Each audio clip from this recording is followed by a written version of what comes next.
Hey budget gardeners, Vita Loca here. Join me today as we prune and deadhead plants in my shade garden. So let's go.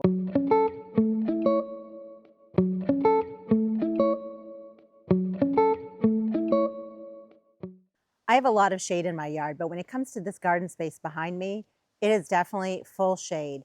There is a lot of maintenance work that needs to be done, and today's video is just going to go over a bunch of different plants that are in here during the midsummer that need to be cut back or pruned back. This flower bed is all hosta, and you can tell that I have packed it with lots of different sizes and lots of different colors of hosta. During the middle of summer, as soon as the blooms go by on my hosta plants, I like to come in here and basically tidy up my plants. Different hosta bloom at different times, and when it comes to the flowers, sometimes you'll find them in white, other times you'll find them in purple. But when the blossoms go by, basically the plant is trying to set seed. I don't care to collect the seeds from my hosta, and for that reason, I like to cut back the spent blossoms as well as the flower stalks that they're on. However, if you do want to collect the seeds off of any of your hosta plants, then you don't want to prune off the spent flowers. You want to let your plant go to seed. I've had a lot of success propagating my hosta through division, and if you're interested in finding out how to do that, I'll put a link to a video down in the description below. So I'm just going to use my hand pruners, and I'm going to go ahead and follow the stalk all the way down to the bottom. And now I can take this and I can cut it up into smaller pieces. I like to do that because I'm going to be adding all this material to my compost pile. In fact, all of this is wonderful green material for a compost pile. When it comes to deadheading my hosta plants, I like to do this probably about once a week. I come out here and I check on my hosta plants, because right now I still have plenty of plants that are either budded up or are just barely starting to bloom.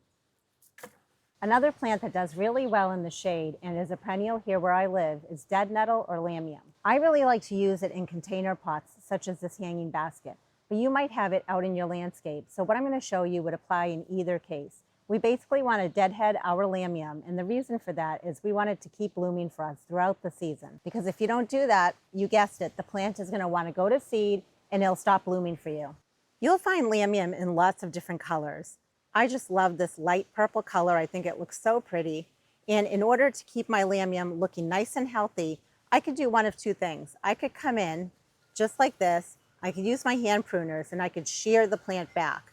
But because there isn't a lot of lamium in this hanging basket, it's just as easy for me to come in here and deadhead this plant. So that's an example of what the purple bloom looks like, but right nearby to it, that's an example of a bloom that has already gone by. So we just want to basically follow it down to the next set of leaves, and we can cut right down there. And here's another example. Again, we're just going to follow it right down, and we can go ahead and cut.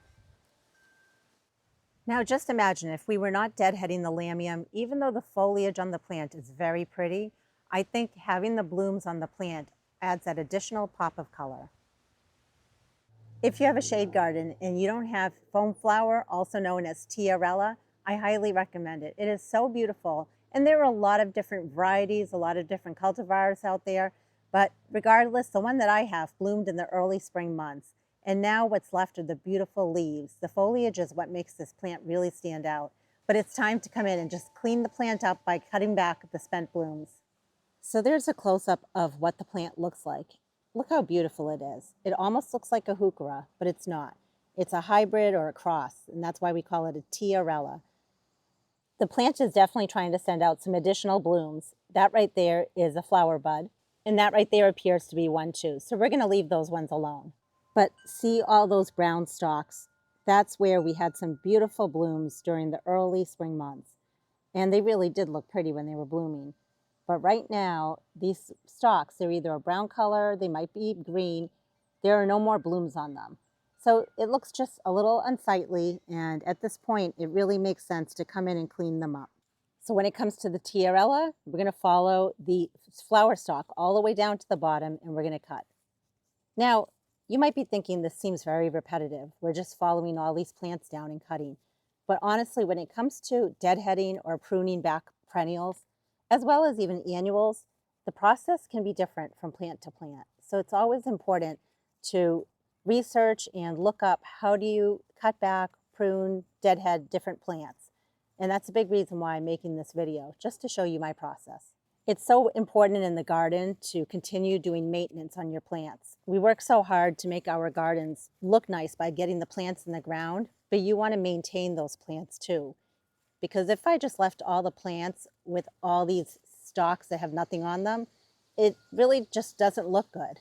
And doing a job like this is quick and it's very, very satisfying.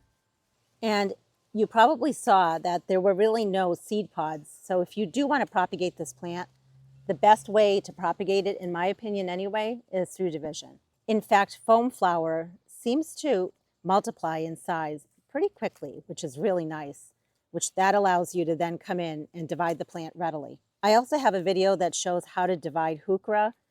The process is the exact same for this Tiarella, and I'll link that down below as well. That's a big reason why I have so much of this beautiful plant in my yard. It's because I've divided it over the years. And that just looks so much better now. We're just down here on the other side of my hosta garden. That beautiful yellow flower you see in the distance is called Ligularia. In fact, it's just starting to bloom. So we're going to leave that one alone. But within a matter of weeks, the blooms will go by and I'm going to have to come in and cut back my Ligularia as well. This looks like the foam flower, but this is actually a coral bell or Heuchera. It's the same exact process though. I'm just going to be coming in and cutting back each of the stems, which are the spent blooms there at the top. I'm just going to follow them all the way down to the base. We're leaving the canopy, the bottom layer of leaves there, because that's what makes the plant interesting. And in fact, I want you to see right next to it is more of the foam flower. So I'll be coming in and doing the same maintenance to all my plants that I'm showing you today. But let's go ahead and tackle that one Heuchera together. Since the stems are quite large on this plant, I can also just cut them up into smaller pieces and add these to my compost bin. The reason I like to cut them in smaller pieces is the smaller the size of material you add to your compost pile, the much quicker it will break down and turn into compost for you. This coral bell had a very beautiful pink-colored flower to it when it bloomed. It's one of the first coral bells that I ever had in my yard, in fact. Now, are these jobs necessary? They are not necessary. It's really just a matter of aesthetics and personal preference. If you want your garden space to look a little cleaner, a little tidier, then in this case, it's good to cut these stems back because there are no seed pods on here that I can see. So I'm not worried about the plant putting its energy into seed production. I'm more worried about how it looks in the garden, and I want this to look nice and clean and neat. No shade garden is complete without the beautiful Astilbe. You can get Astilbe in lots of different colors. I have them in pink, purple, and white, and I absolutely love them. When it comes to your Astilbe, you could definitely leave the spent blooms on the plant. Some people like the look of it, other people don't. So really, it's a personal preference, it's up to you. When it comes to collecting the seeds, I've never collected the seeds from Astilbe because honestly, it's a very easy plant to divide if you want to get more of the plant. I made videos showing you my process for dividing Astilbe. I'll link them down below. Come on in for a closer look and I'm going to show you how I deadhead my Astilbe plant. I want you to notice the beautiful leaves on Astilbe. This is what we want to see in our shade garden at this time of year. But when it comes to the spent blooms, I feel comfortable cutting those back. I can cut them back all the way down to the end of the stalk, or I can just cut them down where the stalk or the stem ends, but there are leaves right below that. So that's what I'm choosing to do. So I'm not cutting all the way down to the bottom. I'm basically just cutting down to a set of leaves that are on the same level as the rest of the plant's canopy.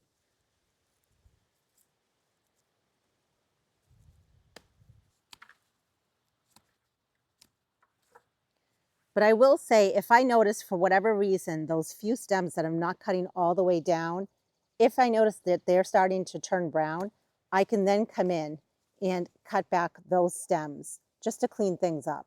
But for right now, I don't want to cut all the way down to the base. On one hand, I think it is pretty to look at the spent blooms, but on the other hand, while I'm working on a flower bed, I just want to do all the maintenance that's required at this time. So I feel really good about this. Just like with the Astilbe, I struggle a little bit on whether or not I should cut back my goat's beard. Goat's beard looks very similar to Astilbe. It has white blooms on it, But honestly, I want to go ahead and I want to cut that back. I want to leave the foliage at the base there. I am planning on coming in here and dividing it. So step one for me today is to just cut off any of the spent blooms. If you really like the look of the blooms after they've gone by on your goat's beard, you can absolutely leave them on there. It's not going to harm the plant. Yes, it might tell the plant to go to seed, but that's not a bad thing if you're trying to collect the seeds either. But like I mentioned, I don't care to collect the seeds. I am planning to divide the plant, and that's my preferred way of propagating the plant. So for right now, we're just going to come in and cut back the spent bloom. And in order to do that, we're just going to follow it down the stem. And again, I prefer to just cut it at a set of leaves. So we have one set of leaves here. We can go ahead and just cut it right there. And that's at the same level as the bottom canopy of the whole plant. The last plant in here that I want to tidy up is Lenten Rose, also known as Hellebore. I did come in earlier in the season and I cleaned up some of the Hellebore, but I found that I forgot one to cut back. So come in closer, let me show you what I'm going to do. The biggest reason why I didn't cut back the spent blooms on this Hellebore, to be honest with you, is I was trying to see if I could collect the seeds from it. But I am not noticing any seed pods on here. Sometimes hellebores are sterile and they don't produce seeds. I'm not quite sure, but to be honest with you, I've had a lot of success propagating this plant through division. I'll put a link to that video, but let's go ahead and clean it up. The glossy leaves that you see here are beautiful. We're going to leave them alone. We're just going to be coming in here and cutting back the spent blooms. We're using our hand pruners and we're going to follow them all the way down to the base and cut. And it's literally that easy. And I'm looking, and it does appear that maybe the plant did go to seed. It might have dropped its seeds. We'll have to find out next year, friends. Even though today's video focused on summer maintenance tasks that I'm doing in a shade garden, if you're interested in knowing about other plants that I have in this shade garden, check out the link below because I made a garden tour that went over all the plants in my yard. It included plant names, and it included plant names of plants in this shade garden. Shade gardens can be tough to find beautiful blooming plants or plants that really stand out. And I've spent the last many years trying to find lots of different plants to make my shade garden pop. I hope this video inspired you to get out into your garden and clean up whatever areas need cleaning up. It might be one plant that just needs to be pruned back or cut back. And if you're wondering how to divide plants or how to collect the seeds from plants, I have a lot of videos that show that. So just do a search on my channel and you should be able to find whatever you're looking for. If you have any questions or comments, please drop them down below. And until the next video, make it a great day with gardening.